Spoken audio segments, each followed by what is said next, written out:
ضيفتنا اليوم فنانة مصرية شابة تعشق التمثيل والغناء، دخلت إلى قلوب الجماهير بالجرأة وخفة الظل.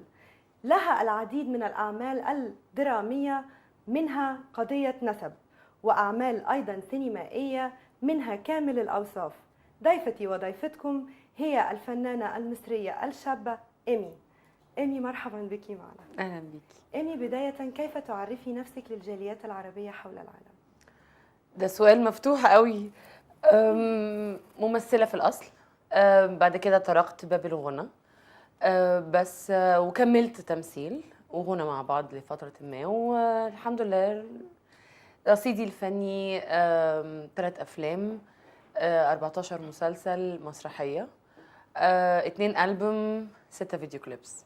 لماذا يقول البعض أنك في التمثيل تنجحين أكثر من الغناء؟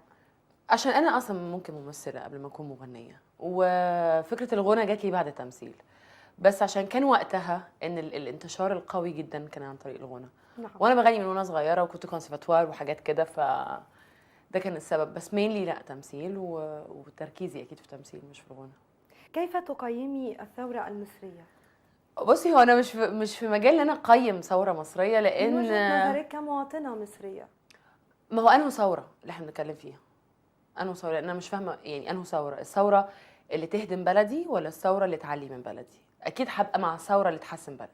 نعم. بس مش هبقى مع ثوره بتدخل فيها عناصر اجنبيه انها تتحكم في بلدي، مش مع ثوره. يعني الناس مش هقولك بيفكروا يطلعوا القمر، الناس اوريدي طلعوا وبنوا حياه على القمر، واحنا لسه نفكر هنشتغل ولا لا.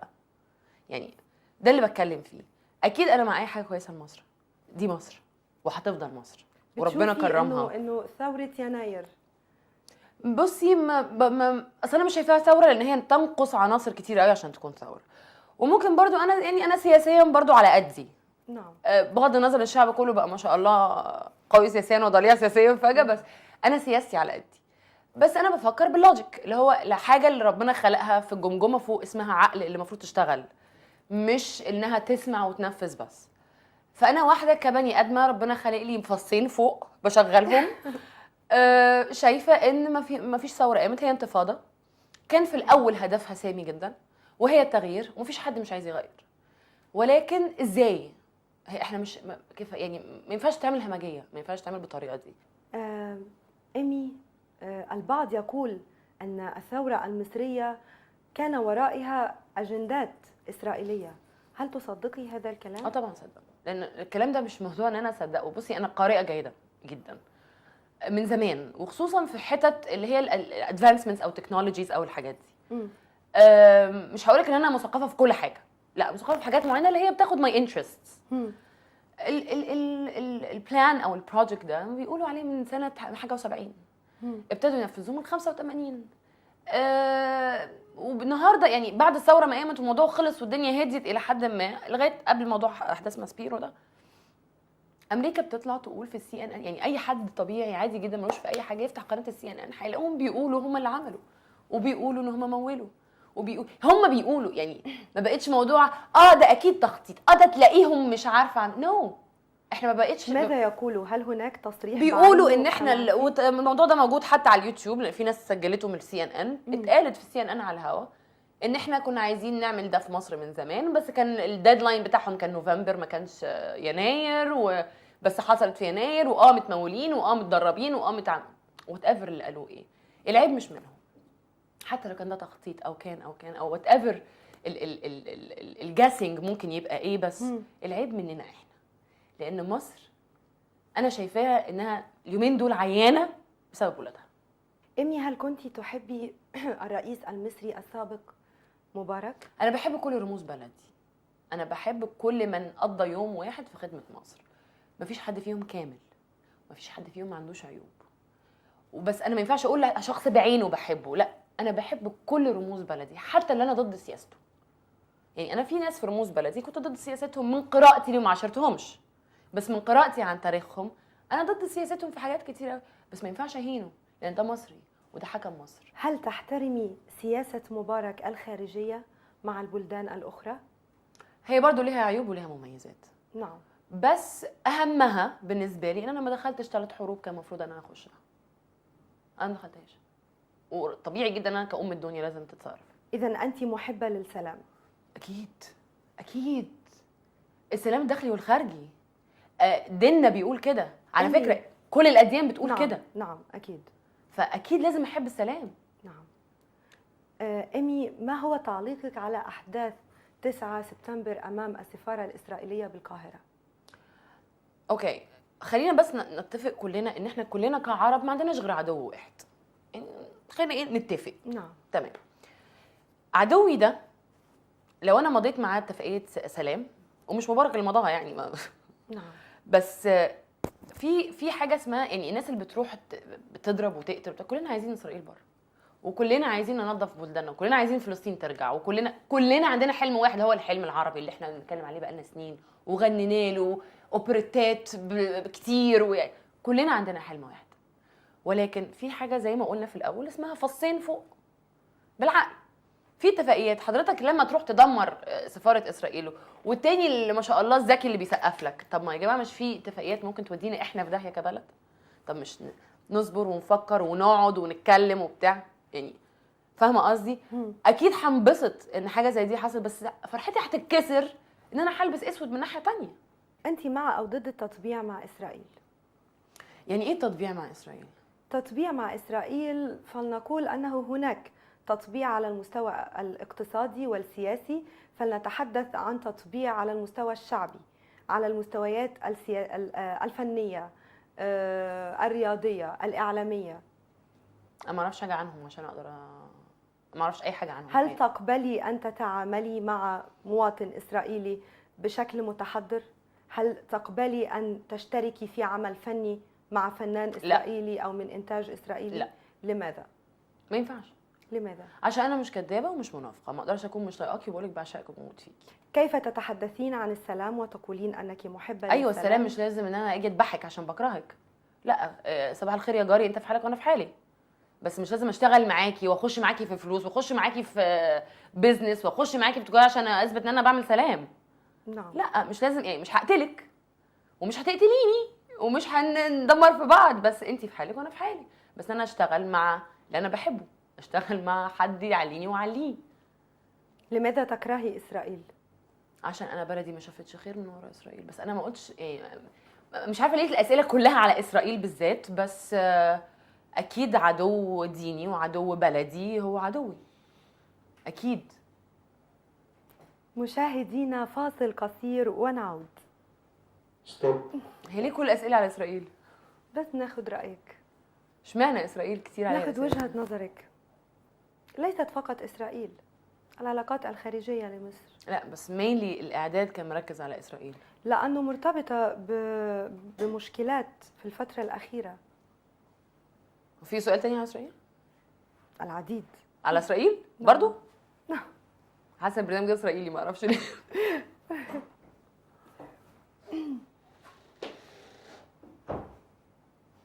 Stand by. Ready? Rolling. Roll. 5, 4, 3, 2, 1. مشاهدينا عدنا مع ضيفتنا الفنانة المصرية إيمي. إيمي مرحبا بك من جديد. إيمي، أنت لا تعرفي عن التطبيع الشعبي مع إسرائيل. بمعنى أنك لا تعرفي معنى التطبيع. لا ما اعرفش معنى التطبيع مع ولكن إذا عرض عليك على المستوى الفني أن تعملي لو مع فنيا اتعرض عليا فيلم في اسرائيل اكيد هقول لا. ترفضي؟ طبعا. ليس في إسرائيل اما انت بتقولي فيلم اسرائيلي مشاركة مع فنان إسرائيلي أو من إنتاج إسرائيلي. لا ما ينفعش. هل هذا هو نفس موقفك تجاه أمريكا مثلا؟ امريكا لا اكيد من الموضوع مختلف. في امريكا في مشاركات اقتصاديه كتيره بينا وفي مشاركات فنيه كتيره بينا. أليست أمريكا هي من يساند إسرائيل؟ دي سياسات، انا بقول لك انا فنانه انا مش في السياسه، نعم. فما اعرفش دخلياتهم هم ايه يعني، ما اعرفش بيتك انت بتعملي ايه في بيتك. نعم. بس انا بتكلم كفنانه، لو جالي فيلم في امريكا هعمله، لو جالي فيلم في اسرائيل مش هعمله. سيمبل. هل توافقي على تصدير الغاز المصري لإسرائيل؟ مش انا اللي اخد القرار ده، بس اكيد كبني لابد ادم أن يكون لك رأي. لا يعني احنا ممكن نصدر اي حاجه احنا عايزينها ونستورد اي حاجه احنا عايزينها، بس بسعرها. يعني بلدي لازم تستفيد. بصي خليني اعمل لك كونكلوجن عشان انا ما بحبش جو اسرائيل كتير ده. اوكي، اسئله اسرائيل كتير دي بتضايقني، بس كونكلوجن اي حاجه ضد مصلحه مصر هكرهها. اي حاجه تعيب بلدي مش هعليها. انا مصريه، عشت مصريه، اتولدت فيها، وهموت مصريه. فده كونكلوجن. anything to do بقى with my enemy، عدوي او حاجه احتكاك شخصي بيني وبين، اكيد مش هعمل. يعني زي مثلا الفن، زي ما انت قلتي كده، لو فيلم في اسرائيلي او في انتاج اسرائيلي او بتاع ما يلزمنيش، يعني مش هموت من الجوع لو ما عملتش الفيلم ده. بس هل يرتبط كرهك لإسرائيل بقضية فلسطين؟ هي مش فلسطين بس، ما هي الموضوع كتر. الموضوع بقى كتير قوي. يعني الموضوع مش فلسطين بس، والموضوع ما كانش سينا بس، والموضوع ما كانش ال5 المصريين اللي ماتوا شهر 8 دول وقالوا لك سوري. موضوع يعني مش دول بس. الموضوع عبر الزمن وعبر التاريخ ومن ايام الانبياء يعني ده في تاريخ كبير قوي في القصه دي، وحاجات مذكوره في القران الكريم، ويعني الموضوع تقيل في حته تانية. فبس أعتقد أنه لابد أن لا ندخل الأديان. انا بكلمك كبني ادمه. نعم. طبيعيه، انا مش واحده نعم. سياسيه بتعملي معاها انترفيو. نعم. انا بني ادمه، ماشي، فنانه، فاين، بس نعم. انا طلعت نزلت، انا بني ادمه مصريه عايشه في البلد دي. لا يمكن أن يكون دين الإسلام حث على كره لا، ما حثش على مجموعة كره معينة انا أو ما طائفة تقولينيش، انا معينة. ما قلتش ان الاسلام قال نعم. كره. نعم. الاسلام فيهوش كره على فكره. نعم. الرسول صلى الله عليه وسلم كان عنده صحاب من جميع الاديان، ومن ناس ملهاش دين اصلا. يعني احنا مؤمنين ب3 اديان، اليهوديه والاسلاميه والمسيحيه. في ناس كانت كفره ملهاش دين اساسا، وكان يعرف منهم ناس. يعني الاسلام فيهوش كره على فكره. ممكن في ناس كتير واخده وجهه نظر غلط عن الاسلام. بالعكس، انت كويسه فاين معايا، انا كويسه معاكي، خلاص حلو، نلزم حدودنا. بس انت اذيتيني هاذيكي. ده الاسلام. فمش انا ما ببنيش حبي وكرهي على الاسلام، انا ببني حبي وكرهي على حاجات عينيه، حاجات موجوده. بس وطبيعي على فكره جدا ان انا اكون ما بحبش اسرائيل. يعني مش هقول لك اسرائيل حياتي وفي حضني يعني، لا اكيد لا. لماذا يعتبر العرب أن كرههم لإسرائيل هو شيء طبيعي جدا؟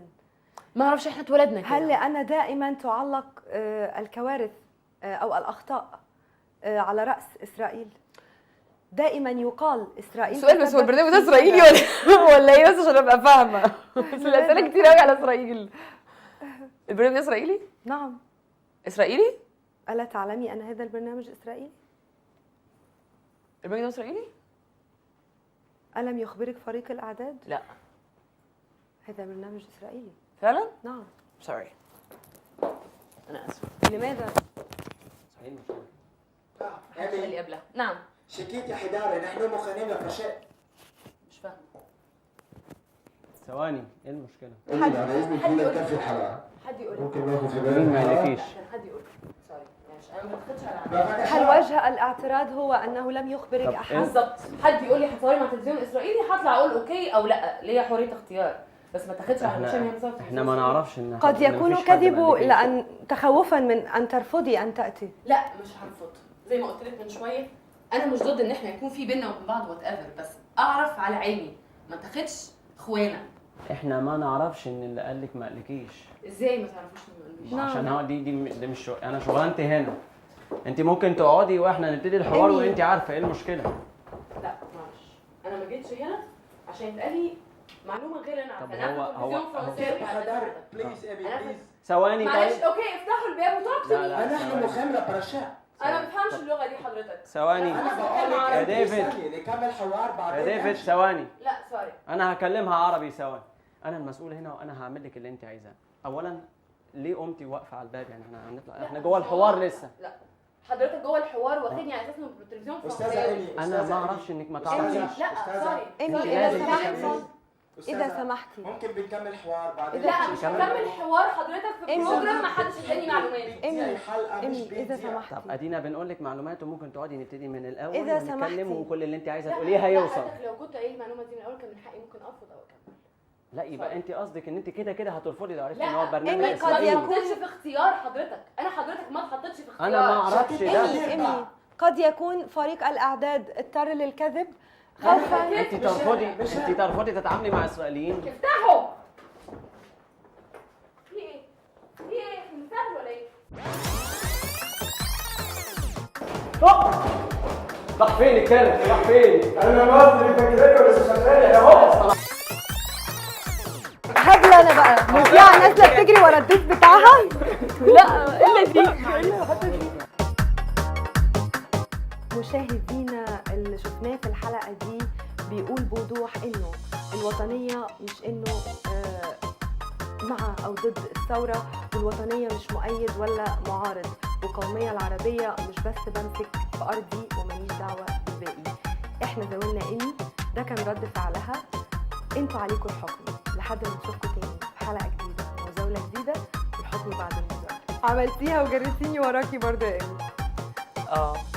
عايزه اقول لك انا كل حاجه هربت من جسمي. كل حاجه هربت من جسمي. لو الاستاذ ده مدي فعلا اللي هو الشعر اللي واقف والاداء وبليز كملي بليز مش عارفه ايه، بس الحمد لله الحمد لله. صدقتينا 1,000,000%.